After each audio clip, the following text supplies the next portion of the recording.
8.4 aplikasi kinematik gerakan. So kita gunakan phaser dan gunakan pengameran. So untuk chapter ini dia punya konsep ialah kita sasaran ke hal laju buat pembezaan, lepas tu hal laju ke pecutan buat pembezaan. So pecutan balik ke hal laju kita buat pengameran, lepas tu hal laju balik ke sasaran kita buat pengameran juga. Okey. So kita tengok contoh 13 ini. Faiza mula berlari di sepanjang lorong yang lurus selama 30 saat dari garis permulaan. Hal laju V ialah 0.9 T tolak 0.03 T square. T di antara 0 dengan 30. Cari masa apabila pecutan ialah sifar. So A ialah dV dt.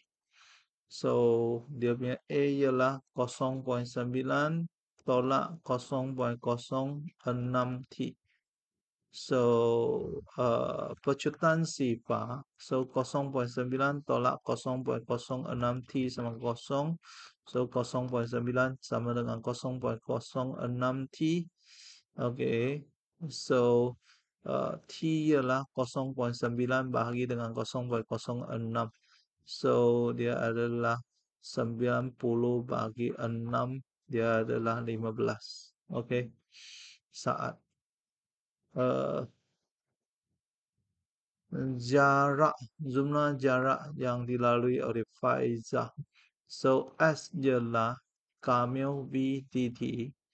So S ialah kamil ke V itu ialah 0.9 T tolak 0.03 T square dt. So dia adalah 0.45 T square kuasa 2 bagi 2 tolak 0.01 T kuasa 3 tambah C. Apabila T kosong, S kosong, maka C ialah kosong.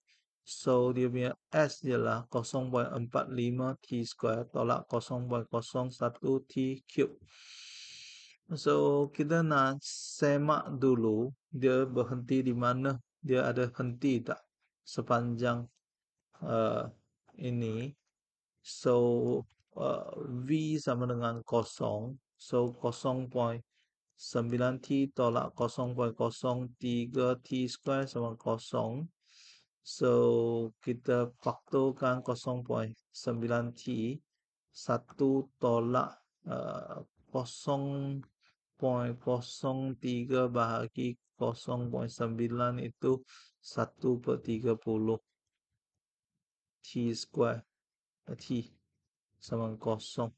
So 0.9 T sama 0, T sama 0. 1 tolak 1/30 T sama 0, T sama dengan 30 saat. Okay, so dia ini 30 saat. Tak payahlah. So apabila T sama dengan 30, S ialah 0.45 30 square tolak 0.01 30 cube. Okay.